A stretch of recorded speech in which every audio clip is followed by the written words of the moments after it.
Hi, and welcome to today's Skill Up session from DevOps Institute and PeopleSat, powered by Techstrong. I'm your host, Helen Beale.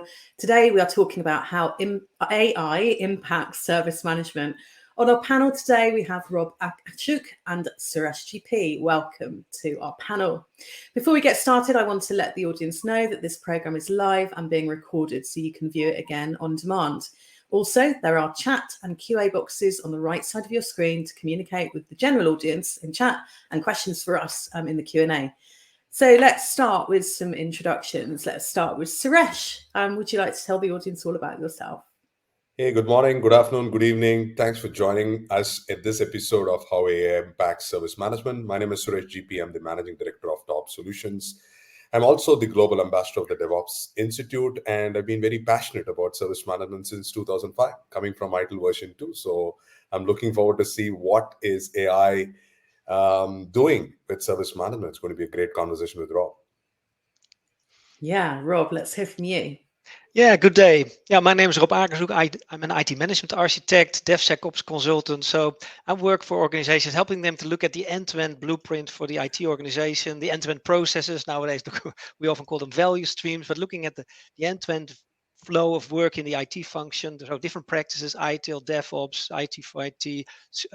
Now a lot of related to AI as well, or data management within the IT function. So it's a very broad area I'm involved in, but it's basically covering a lot of capabilities in the IT management space. Lots to talk about for sure. And we are here today to talk about artificial intelligence, such a hot topic, and how AI capabilities are emerging to support our IT service management processes.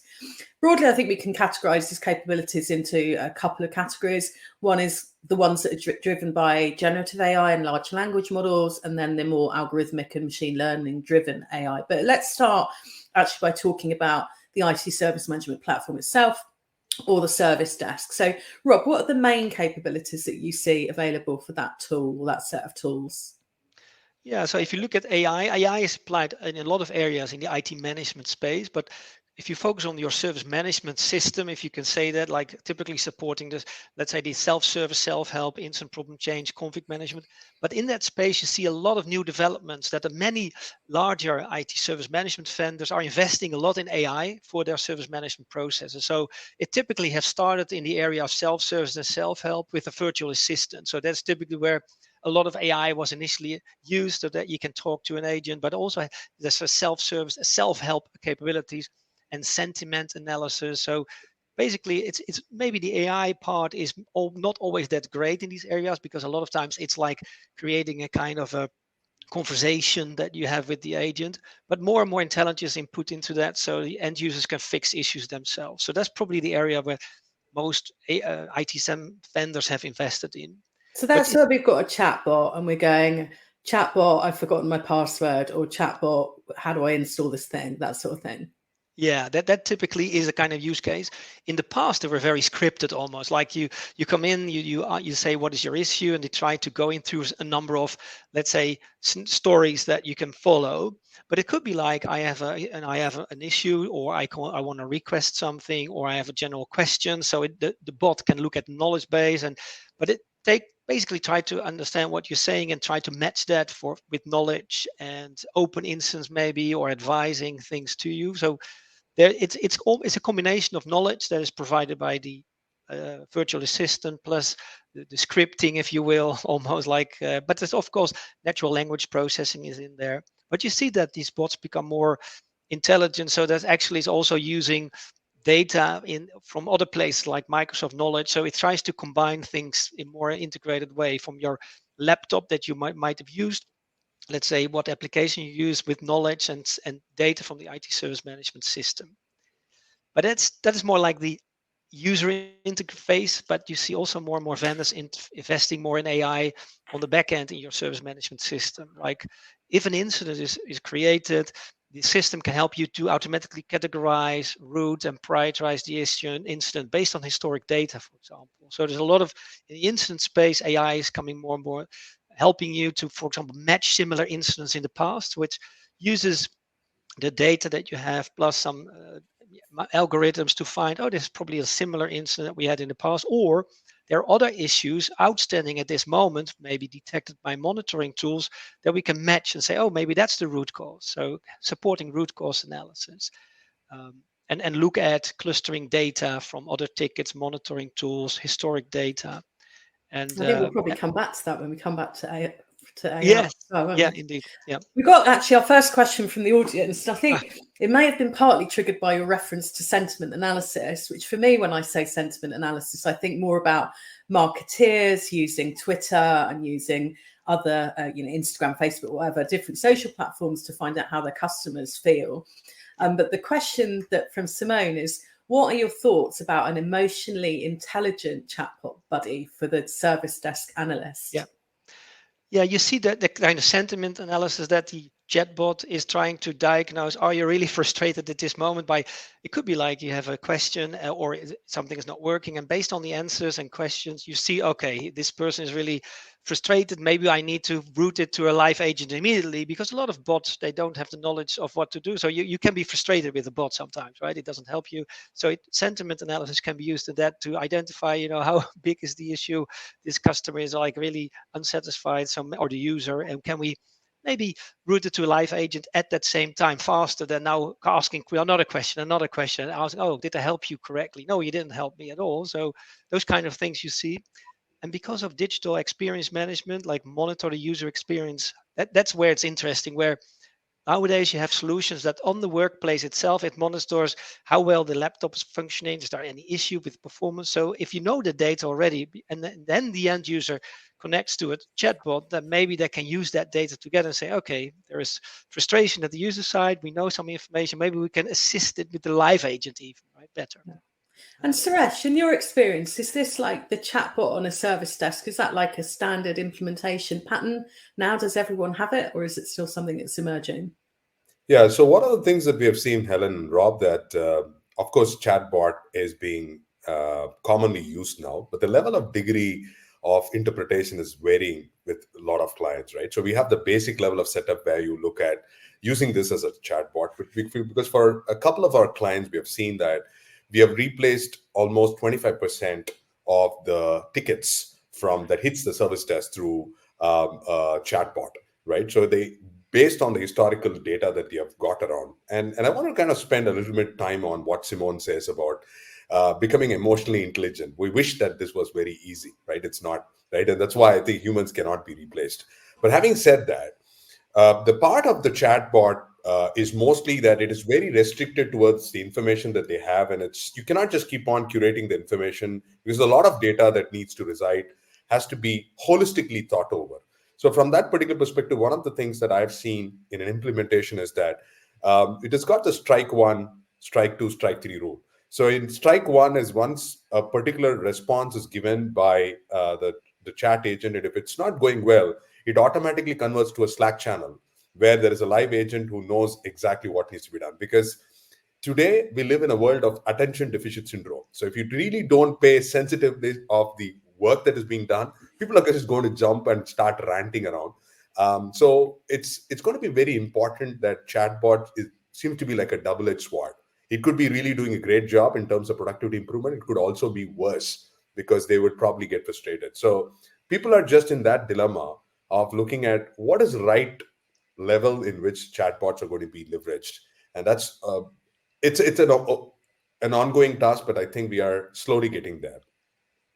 Yeah, I guess we are very early stage yet to really get the real benefits out of the virtual assistant, because often they provide basic value, like based on standard conversation, because there's still a lot of work to create different type of conversations for the chatbot. It's not that it works automatically with every scenario you think of. So you have to really create conversations of how questions and answers and actions. But I guess it's getting more mature as we speak, and getting more value out of it. And as you mentioned, also you'll have a live agent immediately available or routed to the live agent with the historic data with it, so that it also adds value for the customer. If it's not directly helpful by a chatbot, that is routed quickly to an agent that really can help. I think underpinning quite a lot of this discussion is a broader question about AI and the replacements of humans. And Suresh made the statement just a moment ago that he can't see humans being replaced by AI. But I know a lot of people are fearful of this. I know that Simone's already done a course that actually she's inspired me to take as well with the London School of Economics, which is about the ethics of AI. And one of the questions that they ask is whether we think people should be compensated if they are automated by AI out of their jobs. And I thought about this, and I kind of responded that what I see AI doing in our industry, which is the one that obviously I'm most familiar with, is actually supporting humans. It's about making leapfrogs in terms of cognitive load, having a co-pilot taking away these boring, manual, onerous tasks. So I just wanted to see, Rob and Suresh, are you in the same field as me on this one? Do we see AI automating people out their jobs, or is it really about the machine supporting the humans and allowing us to do more creative work, maybe even have more free time?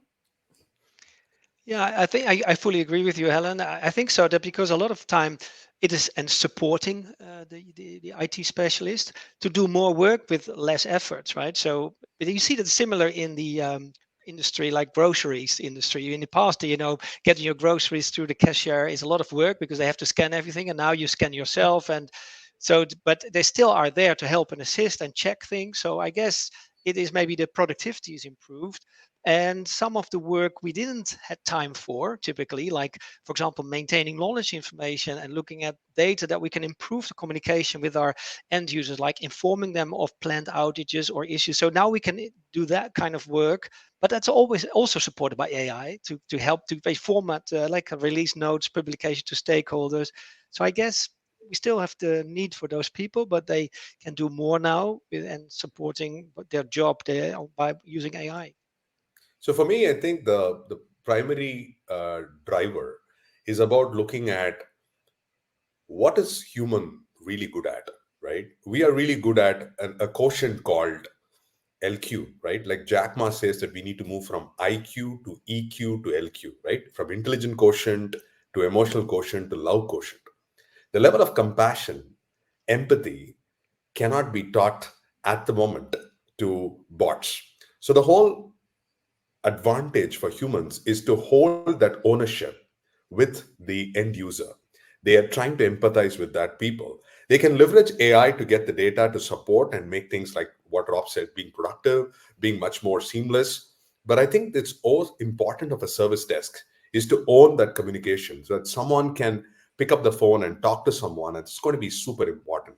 And today we have to understand human beings are social animals, which means we want to kind of get that feel and touch and also have that conversation for us to feel that we are right. So I think it's a right balance for the service desk specialist to think that their work matters, because to the point that if AI starts to rule the whole world and if everybody thinks that AI is supreme over the service desk, then people lose their level of sense of belonging and ownership. And it's super important that the service desk specialist thinks that there is a pivotal role that they take charge when they deal with the end users. And finally, it's all about the customer experience.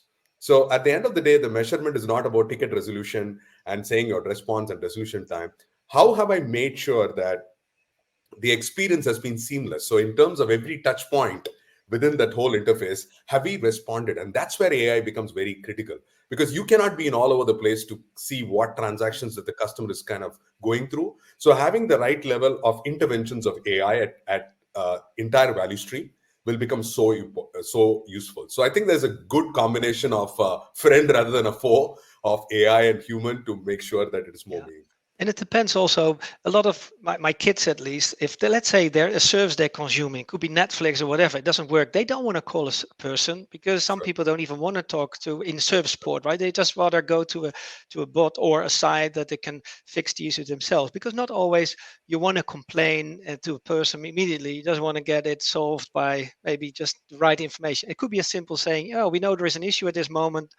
We inform the customer, and it doesn't so a lot of people don't want to communicate or directly engage with the service desk agent, because maybe they feel, oh, did I make a mistake? So I don't want to be embarrassed. So I just first look and check, get knowledge, get my agent, virtual agent, help me.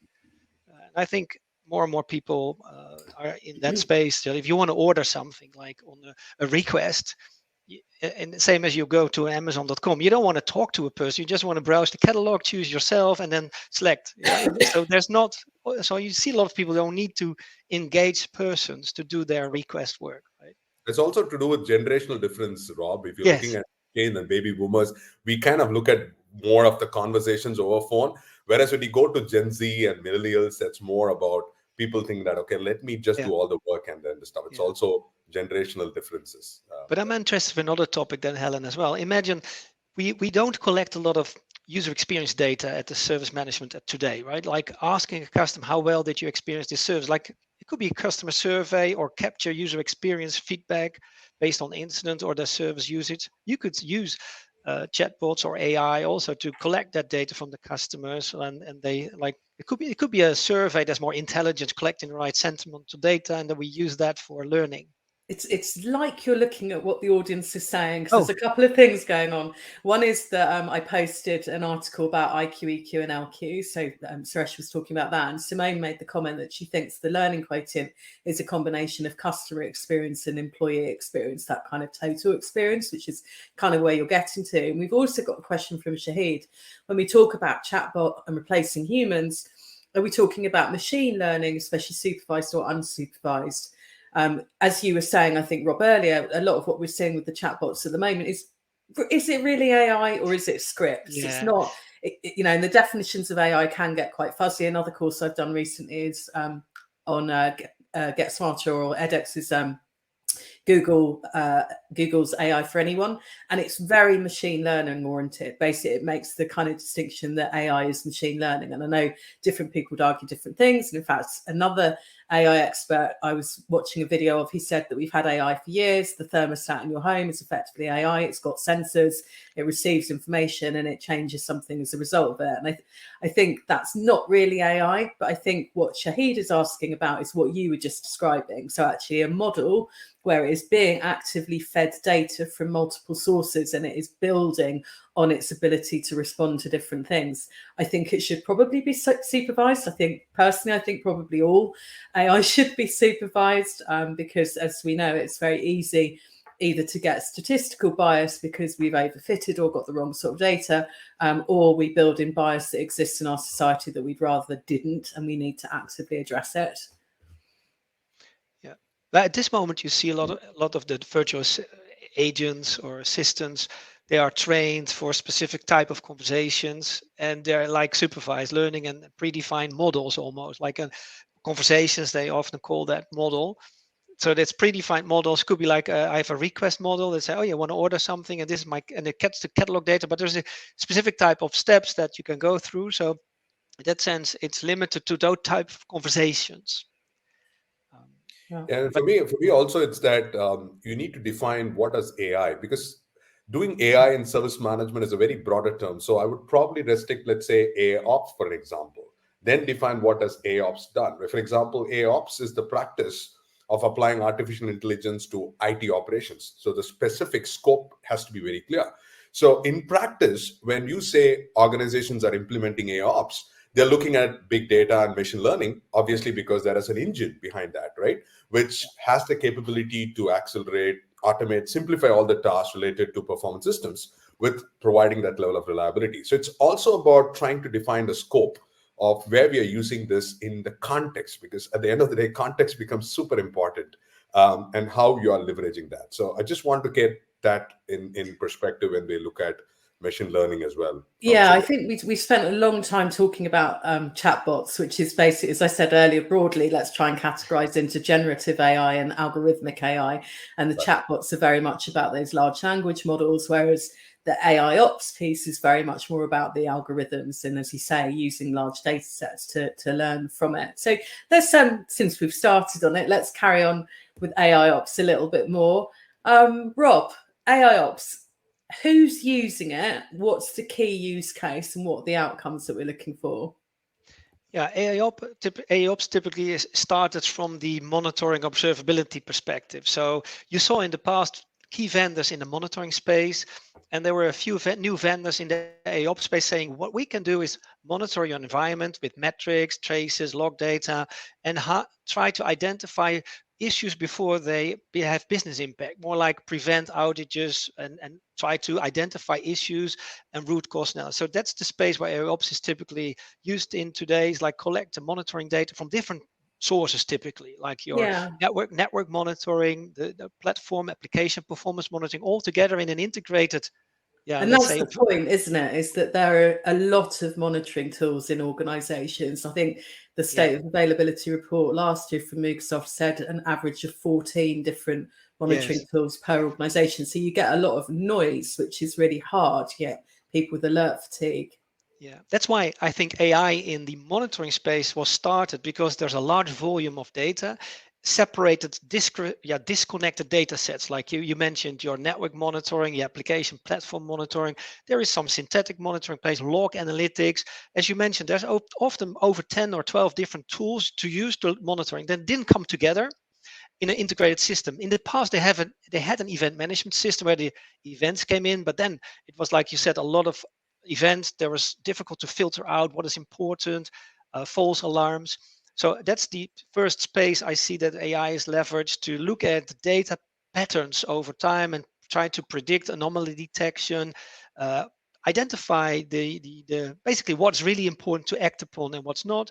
And later on, they try to enhance that AIOps by maybe look like automated remediation, automated incident creation, of course, and root cause analysis. So if something happens, or is likely to happen, then at least identifies, where did it start in the time? So travel back in time and help basically diagnose the issue and resolve it faster,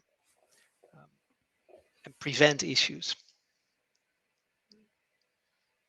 Oh, Suresh, I can't hear you suddenly. So from my perspective, Helen, I was just talking about looking at, if I look at AIOps from a perspective, I want to look at 4 key elements, right? So I want to look at discovery. So you have a lot of data, like what we are getting sources. So what are the patterns in the data that you're consuming, right? So data can come from all different systems around with your service, your ticketing systems, your monitoring aspects of it to do it. Remember, the AIOps is a word.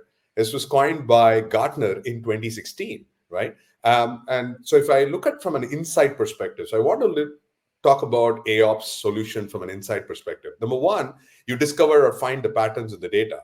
Then we need to look at correlation. I think that's the key, right? So once patterns are found, you look at relating it. It could be related incidents, it could be related problem tickets in service management, and recognize, how to use these patterns and relationships. So it could be on a CMDB, it could be on the topology of how we are trying to work through it, upstreams, downstreams, but also get to that context, because as service management evolves, the whole purpose is moving from reactive, which was incident management, your proactive, which is more about event monitoring, to predictiveness. I think that's the sweet spot that people are looking at, and for which a lot of my customers are asking, okay, you have all these monitoring devices in place. Can you reduce all the incidents? Now, that's a ghost question that we need to answer. Is it possible to reduce all incidents, or can we predict something from happening? And I think that's where the whole power of AI happens around. And that's something that what AIOps is trying to do. It can we make the life of service desk and operations team a lot better with AI? So that's definitely the noise reduction. It's the MTTD, MTTR reduction. I think there's a whole background to this as well, though, which is the background of digital transformation. There being 2 key enablers to digital transformation, one being DevOps and the other being cloud. And then when we move into cloud and cloud native architectures in particular, we end up with distributed systems. So we end up with a lot of microservices, with a lot of APIs talking between them. And that environment helps us move a lot more quickly. We can build, test, and deploy much more quickly, but we end up with a huge amount of complexity, which then results in unpredictability in the system. So we're trying to go faster, we're trying to deploy more often, and we're potentially, even if we're probably doing automated tests and CI/CD, we're potentially putting more risk into the system. So we get the black swan situation or the unknown unknown. So I think that's another place where AIOps really helps us, where traditional monitoring really struggled. Yeah, exactly. Because typically then, if something has happened, there is an issue detected. It took a long time to find out, because there's still application dependencies, or is it network issue application? What has changed recently? There's a lot of time it took to find out what was the root cause. of this issue, and it's a lot of effort for people working in parallel, and the data was scattered around. We had different monitoring systems, or there was not even monitoring. There was some log, but nobody could access that data. So the idea to bring that together in an integrated, let's say, repository, we see all the monitoring data, and we can diagnose and faster resolve issues because we could see, okay, where did it go wrong first? That's important. And also predict failures. But I still believe that we're not there yet. It's still an immature market, but it's a good start to think about your monitoring strategy. You got your monitoring components for the cloud, for your network. How do you bring that together? At least create visibility. That's already a good start. Great visibility of the metrics. And then you apply some AI logic to maybe anomaly detection and at least support your, as you mentioned, noise filtering or correlation. And nowadays, you also see that monitoring is not just used for detecting issues, but also if there is an issue detected by the end user or an IT person, now we can immediately go to our AIOps platform and see, okay, did we see anything in the monitoring that could be an indicator that something went wrong? So even AI did not respond to it yet, we could use the data already to think, oh yeah, maybe that was the issue. So it also helps us to diagnose incidents faster, that we still need to learn the system to next time alarm us earlier.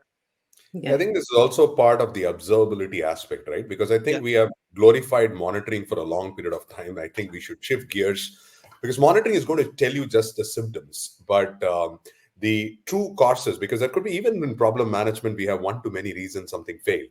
So with human, we can comprehend some part of it. And that's where the observability aspect of looking at a platform like AIOps, looking at pattern discovery, but is also trying to improve our signal to noise ratio, right? How much of your alerts and things can give me meaningful insights to take some definitive actions? And I think that becomes a lot more powerful with AI, because with that information, a lot of things it will tell you what action to be taken. Because today, operations, site reliability engineers are inundated with lots and lots of moving parts. So how can we give them a tailor-made 5 actions that will move the needle?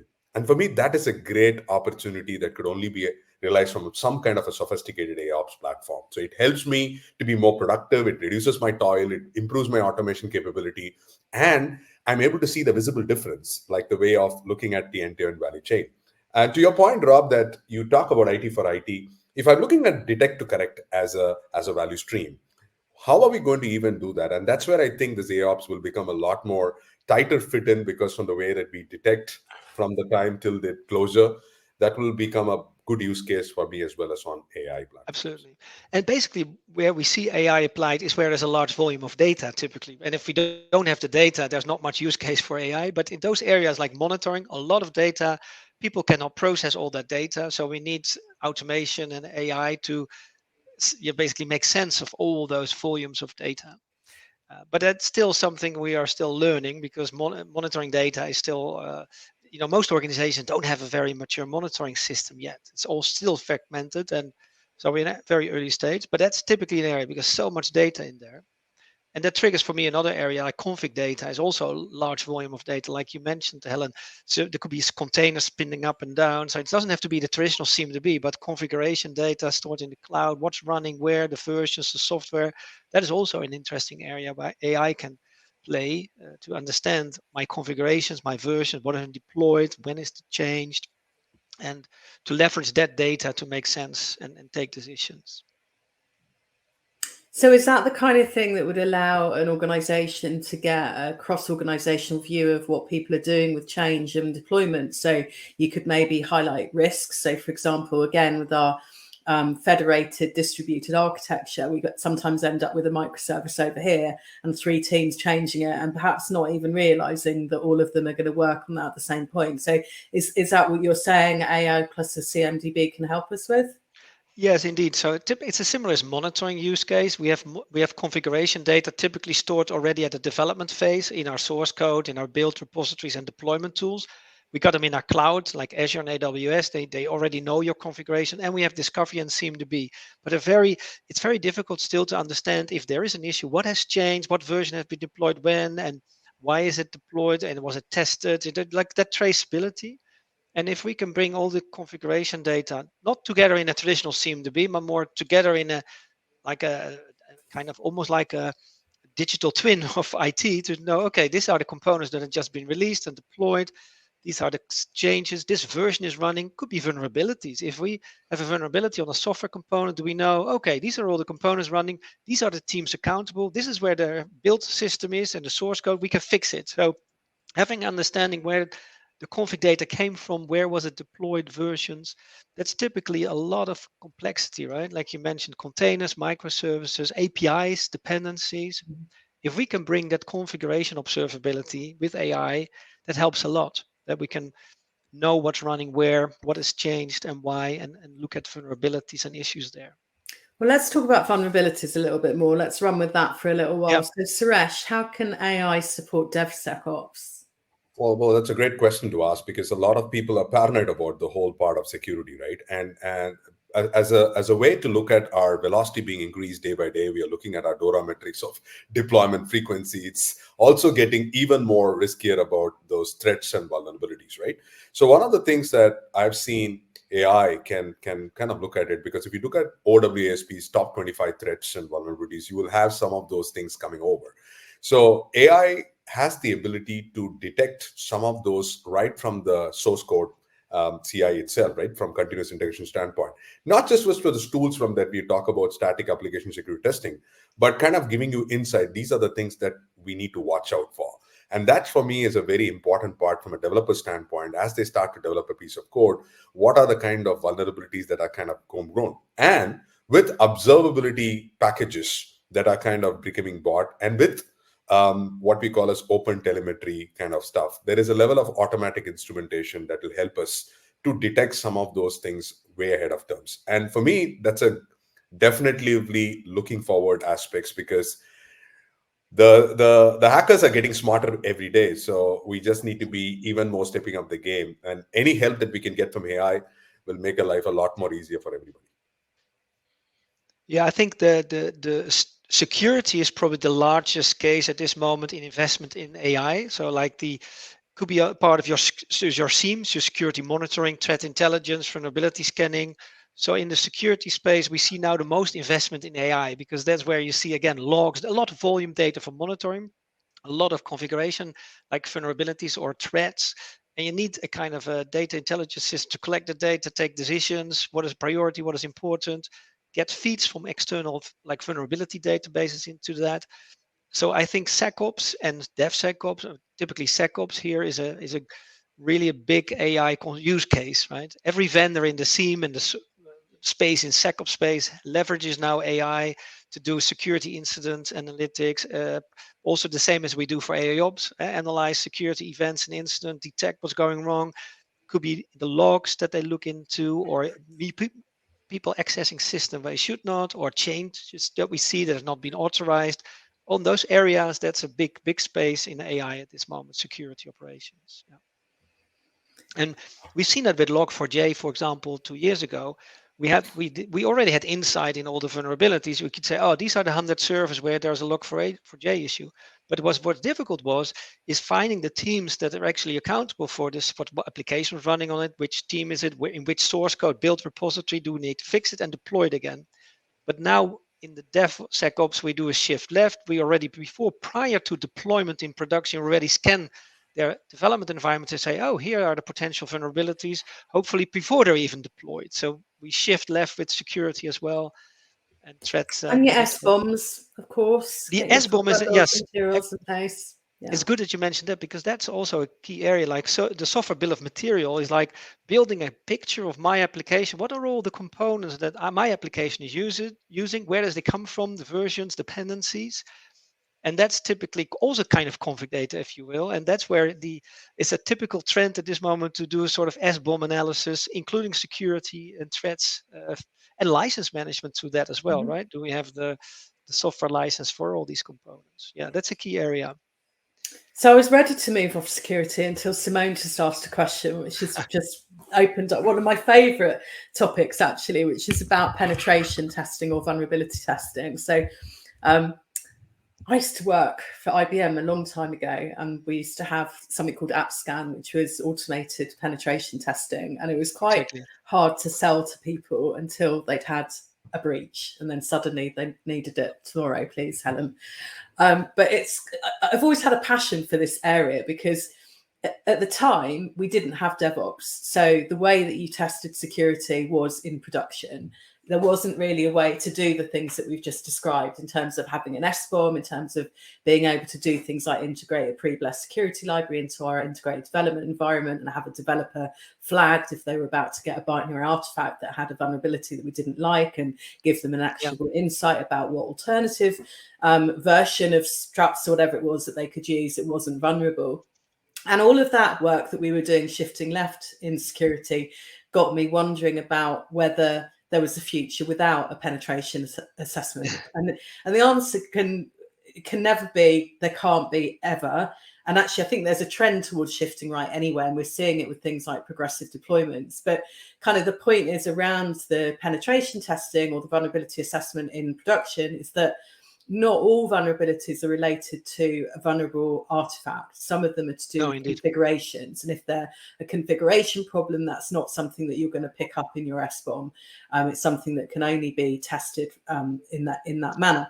However, Simone makes the point that prior to things like AppScan as well, what people would do is they would hire hackers or white hats or security professionals that would security test their website. So I think what Simone's wondering is how much further artificial intelligence will take us from those kind of early AppScan type tools that were basically running scripts across sites and looking for particular patterns that they knew presented risk. Yeah, I think that's an interesting topic. That using AI, for example, hacking or penetration test, or just testing the system, and if it's so, like based on different use cases and scenarios, where you see now that kind of bots are used to test and validate the system. So I see more and more use of AI in that space, and but on the development space, like preventing issues like threat modeling, what is called nowadays, is that you look at the design of your system and potentially look at the threats and issues. So it's even on the design space that you can evaluate what are the potential threats, and that typically requires data as well, because then you say you have dependency with other systems, and AI can help you to look at that threat model and identify potential risk and help you at the design stage. But there are more areas where AI is used for code. You have secure coding practices, and coding typically is a large volume of components with open source in there, and that you have basically security scanning the code and try to optimize the code, not just for security, but could be also performance. So we have like AI kind of code validation, optimization as well, or what is called sometimes AI pair programming, that the bot is helping you while you're coding with advice and guidance and trying to fix things. Copilot again. Yeah, Copilot, for example, is an example of that kind of AI. The Copilot is a concept as well as a product, right? Yeah. But it's interesting that you have a kind of AI helping you, kind of doing the peer coding, kind of helping you there. Similar in the UI. If you have to create a UI or a UX design, you could use, like nowadays with generative AI, ChatGPT, you can also ask, can you help me generate some kind of a picture or kind of design for my website? So there you see more and more AI used as well for supporting the developer, for the AI, the code, as we mentioned, threat modeling, pair programming, testing. We didn't talk about that yet, but testing is same, right? But if you want to do good testing, you need also good data. And nowadays, production data cannot just be used because of privacy. So you need synthetic test data, like that AI is generating data. And that sounds so simple, just creating test data. No, it needs to be, representing something that's real in production, but without the data privacy. And that's called synthetic test data. And some AI algorithms are used for that as well, to generate good test data, for example. So now you see a lot of pop-up of AI in all these IT management areas, right, at this moment. Suresh, any more thoughts on AI and security? No, I think it's pretty much covered. Rob covered everything around it, so I don't have anything else to add on. Let's talk about FinOps then. So I talked about the world of the digital economy and the movement towards digital transformation and our enablers, DevOps and cloud. So Whilst not everybody's everything is in cloud, there is definitely a move, and there are lots and lots of reports. I've just been working on the latest state of availability report with Dell, and seeing quite a clear shift year on year as people adopt more cloud, or move more stuff into cloud, build more new stuff into cloud. So the data center, the age of that data center where we'd walk into our customers' offices and go into the basement normally and see racks and racks of servers, kind of gone away, but we still have infrastructure to manage. So even if we've got an entire technology department that is made of multifunctional teams, there is still infrastructure being managed. It's just, it might be managed by AWS or Azure or GCP or Alibaba or someone else by now, but we have to pay for that. It's a commodity, it's a utility, and it's something that can be quite a significant chunk of the organization's bottom line. So Suresh, FinOps, talk to us about what it is and how we can effectively manage it, and what AI may be able to do to help us optimize our spend in that area. Let's get a background about why FinOps came at the first place, right? Yeah. So early in the days, people used to think that, okay, let's move on to cloud. It's going to be more economical. That's how it was sold, right? I'm not trying to put that into perspective. And guess what? Everyone bought this one. It says, oh, we're going to get that level of availability and let's go on. And it was just done. And after some time, when the CFO came into perspective, they looked at all the billing cycles of EC2 instances and stuff, and then looked at how much are we really using from a cloud perspective, and what is really the ROI? And everybody starts to answer this question because everybody's looking at cost optimization. The CFO starts asking, what is the value that we are getting out of this particular cloud? And many of the people did not have right answers, and they started to make a lot more scrutiny to see what's working, what's not working. And guess what? The term of FinOps also comes from the finance, because there was a driver from CFO to say that we need to reduce the operating cost, because it was clearly seen that the operating cost was not dwindling. It was actually going much more beyond, and a lot of instances people were not utilizing the available resources. That was a starking reality where they brought in FinOps. Now, FinOps as a philosophy, as a concept that we think about, is to understand the consumption pattern, right? We're looking at the way that we are consuming the whole data, what is being used, what's being left over, and how we can reprioritize the whole aspect of it. Now, and this is where I think AIOps can help us to understand the data, right? We need to get the current processing of the data information in terms of ingestion, right? Which will give us a pattern of saying that, how we are using it, when have you consumed more, and what kind of insights that we can get. And then we can call up on the team from a collaboration standpoint to say, okay, this is what our current state of affairs looks like. And this is our annual consumption pattern. This is where we are spending more effort. This is the value that we're getting. And what else can we do to optimize this particular aspect? So I think there's a real merit for AI to do this proactively, because at the end of the day, when the billing happens, they don't want to get a strikingly bill. They want to be preemptive. So that could be a huge opportunity for AI to look at this consumption pattern, give the behavior. Yeah, this really reminds me of some work I was doing with AWS a couple of months ago, which kind of felt like it wasn't aligned, because what we were doing is we were looking at kind of predictive analytics and event data streams. And one of the applications of AI in that world is actually to look across the data lake and say, this data is not being used. It's just dead data that's taking up space. Sure. So I think it's a similar pattern that we can use AI to kind of understand what the whole area ecosystem looks like and identify dead spots. And this is linked to a sustainability conversation as well, from a green perspective, in that data can be very expensive. We've got more data now than we ever have before, and that's not looking like it's going to slow down anytime soon. So actually the energy expense of storing that, building the infrastructure on which to store it, running the storage and feeding the electricity into that place to keep it running, if we're not using that data, it's incredibly wasteful. So there's this concept of data at rest versus data in motion, which is becoming quite big, particularly in the AIOps space, because we know that we need lots of historical data in order to forecast the future. But we don't want to have loads and loads of data for the sake of just having data. So actually having the ability to use real-time data more effectively and kind of get rid of old data, I think is really important as well. Who wants to add on to that? Rob? Yeah, I think this is again about if you have large volumes of data, that's where you typically see the applying AI or at least data analytics capability. And the extension, when is it data analytics, when is suddenly AI? There's a gray area between them. But you see that at least in the FinOps piece, that if you use multiple cloud vendors, then you can also get the advisory out of it and learn from, because now if you, let's say you want to implement a new application on a cloud, to do the cost forecasting, it's very difficult because then you need to understand a bit what, the characteristic of the system. But now you got your FinOps data repository and say, no, this kind of type of application, we can host it in AWS or Azure. This is the cost estimate because of the historic data and then analysis. And we have some options for you to choose from, so you can model a kind of almost like AI supported cloud advisory, do this or that, use this, and also optimize your SLAs, because you might not need maybe that high availability. You can reduce cost in different areas.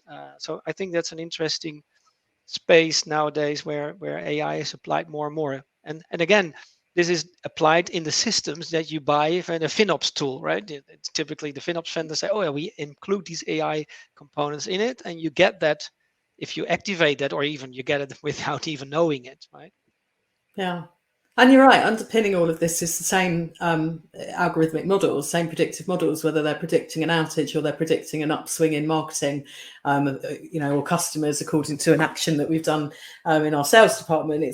They're kind of underpinning all of the same types of algorithms. But it also links to capacity and performance management. That's also a space that links into FinOps, right? That I know today we often are very good at predicting or forecasting all the capacity over time for all my applications, like business volumes and how much, if the business is growing or going down, what is the impact on my application transaction volumes. It's very difficult. So that's an area as well where you have, if you monitor and get your performance and capacity utilization data, looking at business transaction, you could starting to see patterns and say, okay, in this month or this event, we need more capacity. And we know where is it about more the network? Is it storage? Is it processing databases? So because we know the dependencies between those, and that's, I think, capacity and performance management is also a key area that the coming years we have more improvement, because that's typically where we have a blind spot for, right? Like almost like a no insights of what do we foresee as the growing capacity needs for the coming periods. So we've talked about a lot of things already today. We've talked about using generative AI in self-service, so how to provide improved levels of service to our customers in ITSM and help them get the answers that they need and help relieve cognitive and manual effort load on ourselves. We've talked about how we can manage our infrastructure better by having more data analytics and machine learning and algorithms on our systems to help us with things like incident management, release management, risk management, and the cloud management and the financial thereof. There's a lot there. So for people on the call that are maybe quite new to this area, Suresh, where do you get started? How do you pick an initial pilot? Because you can't do everything all at once, can you? Well, that's a great question. I just had a podcast with Evelyn, and she was asking about, and if you know, this DevOps Institute has launched an AIOps foundation certification, right? So more than the certification, I think it's more important to understand the nuances of how AIOps works, the misconceptions and stuff. A good starting point would be to go through understanding some basic level of understanding about AIOps. It could be on LinkedIn, it could be on LinkedIn Learning and stuff. So get to that level of basic understanding about what AIOps has done. The second one is look at your existing current state of affairs, right? It is going to be in operations. You're going to be looking at incident management to improve your MTTR, MTTD. So think about some use cases that are very relevant to the context of you operating across. Let's not boil the whole ocean. Let's start with where you are and start taking that baby steps. Like what I like about is that if you cannot, I want to quote what Martin Luther King says, right? So if you cannot run, if you cannot fly, you have to run. If you cannot run, you have to walk. If you cannot walk, you have to keep crawling, right? But keep that baby steps that you can move in that right direction, because it's a journey, right? It's not a destination. So you start small, get a pilot, get some momentum built in, and then do it. But focus on continuous learning, because you're going to get blown away by the opportunity of resources available for anybody to go in that journey. Rob, your advice on where to get started, any different from that? No, I think it's aligned to that. So typically, it depends a bit. Like imagine you look at your own landscape, and that's a good start. Look at your end-to-end value streams and say, okay, we use a service management system here. We have monitoring systems here. We got our finance and maybe some security, and see what is the current state, where we have the biggest challenges. Could be related to maybe even config data, getting that more insight, or monitoring, or is it the self-service, self-help? So it's good to look at the bigger picture and say, where do I see potential improvements? And then typically we talk about improvements for automation, typically like request management. We didn't talk about request automation, fulfillment. So and I see Steve also said that if it's not about learning, then probably it's just automation. So there's a lot of things we talked about is starting with automation, because there's a large volume of data. We can also learn from it and improve it.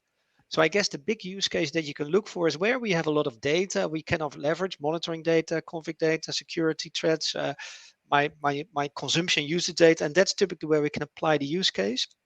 Or where areas where there's a lot of manual activities, where we could see, like maybe it's the request management part, where there's a lot of manual request fulfillment. And maybe it starts with simple automating things, and then later on we look at the data and we apply AI. But on the other hand, you should typically use the AI that is part of your system that you buy, because implementing your own, you could start with Azure and build your own AI capabilities there based on AI components, or you leverage that part of your service management system or your monitoring system or your security system, right? So you leverage and basically use that AI to start improving and learning, as Suresh was saying as well. It's a journey that you go through. So experiment, of course. Yeah. Yes. Try small things, experiment, evolve, and iterate. You do it all the agile ways. Let's talk about futures. We've got about sort of 5 minutes or so left. Yep. I mean, can we imagine a future where we work 3 days a week, we come up with some creative ideas, we pump them into our AI model, it comes back with some suggested code snippets, we take a look, we run a few tests, we build some tests, we automate lots of tests. And then there's a whole other group of people that are just on the beach or the golf course or skiing, whatever their thing is. And they've just got a phone in their pocket and they're running out of space on the servers, but it's okay because the AI kicks in and triggers some elasticity, or there's a data breach or an attack and the AI kicks in and it resolves that and upgrades the system. All the self-healing, the automation happens. I mean, does the future look bright and cheery with our AI in it? Will it finally release us from the toil that we've been promised will be released from for generations? Rob, what's your vision? Yeah, well, I don't think so, right? But it's not going that fast as we believe it is. Of course, this year with ChatGPT, we believe suddenly it's amazing. But to think about a self-driving car, 10 years ago we thought, there should be plenty of self-driving cars everywhere on the street. 10 years ago, it's not there. So typically, that's an interesting one, though, isn't it? Because I'm reading Elon Musk's biography at the moment, and I think the tech's kind of there, but the human laws, we're not, it's not legal to have a car without a driver in it, right? Correct, but that's not just the problem. It's technology is not ready either, right? If I run in a Tesla, and even if I keep my hands on it, there's so many times I need to intervene still, because maybe it's bad weather, there's some dirt on the road, my cameras are blinded by the sun. It uses traditional sensors and not modern interactivity between cars. So, and that's typically where if we use AI today, what we do is leverage the AI and we link it to our traditional current systems, like our current monitoring tools, our current service management system, which is basically kind of leveraging AI based on our current practices and processes. And I see that with the car industry. If it's based on sensors, driving, that's challenging. Now it's raining, there's a sun, it cannot be used. So you need different ways of working. Change this, not using the sensors, but for example, in our industry, we should build things into the system when we design them, make it and that's where it's working operation. So it's not just have a classical system suddenly observable, right? That's the same thing. Is you have a traditional system, it's not just observable suddenly when it's not designed for this. And I think we're running into that. We still have a lot of legacy and traditional components out there. Yeah. But still, I hope there's a lot of work that if, let's say, if you're an operator or a service management specialist, there's a lot of AI that can reduce your stress level, right? That you have to find data. That's typically an issue. There's a lot of work in your inbox. There's a lot of data you need to compile, and then you have an assistant or a data collection that can really help you diagnose. Okay, I need to do this. This is priority now. Collecting, like if there's a major instance, for example, compiling all the information together, what is actually happening, you can use that kind of things. Or if changes are planned, we didn't talk about change evaluation, change. So if there's hundreds of changes through the pipeline, which one is okay, which one should I stop? I'm not going through there manually. It needs to be supported by an assistant that learns, okay, the last time this team made a failure, now we're going to put them on hold for a moment. So it's, and I think AI will definitely make people's work easier, but now they have to do more, right? So get more tasks. Oh yeah, I mean, we Yeah. just don't stop creating work for ourselves. I think Simone's put this really well as well. Humans are very good at complicating things. We are, but it's a great talent. We'll just make it more and more complex. As one thing's alleviated, we create another complication. But yeah, sitting on a beach with a margarita every now and again is a good thing. I would just like more sitting on the beach, I think. Just like, get it more like 50-50 than 80-20. That'd be nice, right? Yeah. But then you probably only get paid for 50%. Yeah, right? well, that's the other side of it. But let's not talk about the universal basic income. We've only got 5 minutes to go. Or in the future, you have your own AI system, and then the customers hire your AI system because you train and teach them. So it's your AI capability that you sell because you teach and learn that system, and then you pay you, right? Because if it's done by somebody else, you get paid for the AI work. Suresh, your vision of our AI future? For me, I think that we are in a very interesting inflection point where AI is going to make our life a lot more easier. Let's first embrace it wholeheartedly. Right? Don't think about that human beings to think that they're going to get it off our jobs. Because to be frank, we have so much things that we are grappling like a juggler, and it's not possible as a human to handle all these stuff. So let's focus on things that are more productive aspects that we want to focus on, and leave the rest to the AI assistant to take care of the rest of the part. Because frankly speaking, we have limited time to do so much things. So our focus should be on leveraging AI in the right context. And please do not run behind a shiny new tool. With all due respect, with all our vendor ecosystem, understand what are we trying to do at the first place. Have a common understanding with your organization and see what we can do to take this forward. Because you can get lost in this whole plethora of aspects that are driving AI. So be very certain about the vision, what you want to head, and then take that steps to focus on. And a lot of organizations are trying to build like their in-house AI, which is not a bad idea, because at the end of the day, they have lots and lots of inherent data that they can possibly leverage to the context. So I would say that it's also worth pursuing goal. If you know that AI is going to help you a lot, investing on your own capability to build AI, which will be much more meaningful for, like what Rob says, it will teach things you know how to teach them, and it will become more meaningful. So it is definitely going to make a life a lot more easier, but make sure that you do the right things to take it forward rather than just getting lost to do too many things. I think it's really important what you're basically saying is be outcomes driven. So on that Google course that I've referenced in the chat, for example, one of the use cases it gives is about retinas and diseased retinas. So they've created models and trained the models so that the models can now identify which retinas are diseased and which are not diseased. And this is particularly important in world economies where they have less doctors with the skills to do this work themselves.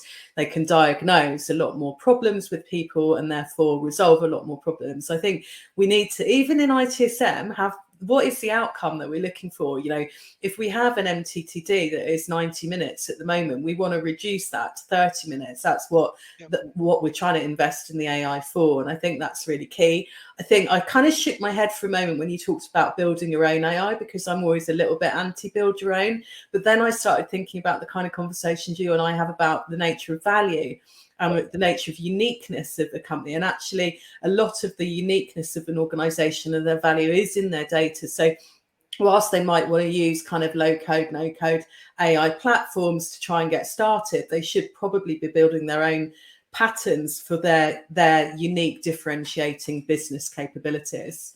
And I'm sorry I got the final word today, because we are right on the hour. But thank you, audience, for joining us today to consider the relationship between service management and artificial intelligence. And a huge, big thank you to our panelists today, Suresh and Rob. Thank you both for bringing your brains, your human brains, to this conversation about artificial ones.